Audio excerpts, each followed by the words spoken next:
Kejaksaan Agung menyerahkan 13,25 triliun rupiah hasil rampasan korupsi ekspor CPO kepada negara. Dalam prosesi yang disaksikan Presiden Prabowo pada 20 Oktober 2025, jumlah itu bagian dari total kerugian sekitar 17 triliun rupiah dengan sisa 4,4 triliun rupiah yang ditunda pembayarannya oleh dua perusahaan dan berasal dari grup Wilmar, Musimas, dan Permata Hijau. Uang yang dikembalikan ini akan dikelola Kementerian Keuangan untuk program prioritas seperti renovasi sekolah dan pembangunan kampung nelayan.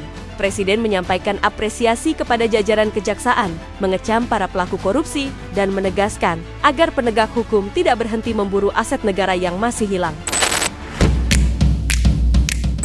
Sebanyak 18 gubernur dari berbagai provinsi mendatangi Kementerian Keuangan pada 7 Oktober 2025 untuk menyampaikan keberatan atas rencana pemangkasan dana transfer ke daerah dalam APBN 2026.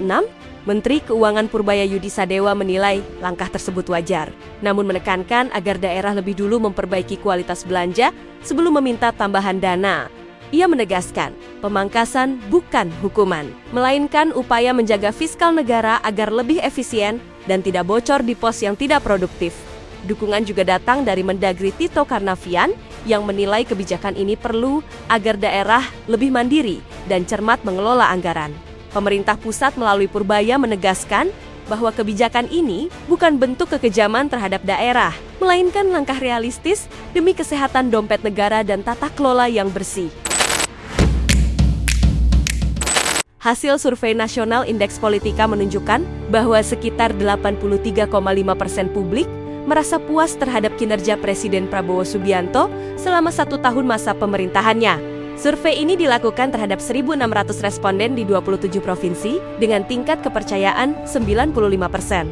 Selain itu, survei juga mencatat 7 menteri paling dikenal publik berdasarkan kebijakannya yang banyak diberitakan media. Di antaranya, Menteri Keuangan Purbaya Yudi Sadewa, Menteri SDM Bahlil Lahadalia, dan Menteri Pertahanan Syafri Syamsuddin.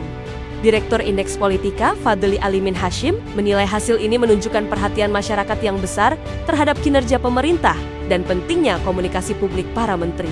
Meski kritik terhadap kebijakan pemerintah tetap muncul di media sosial, hasil survei ini memperlihatkan bahwa mayoritas masyarakat masih mengapresiasi dan merasakan manfaat nyata dari kinerja pemerintahan Presiden Prabowo selama setahun terakhir.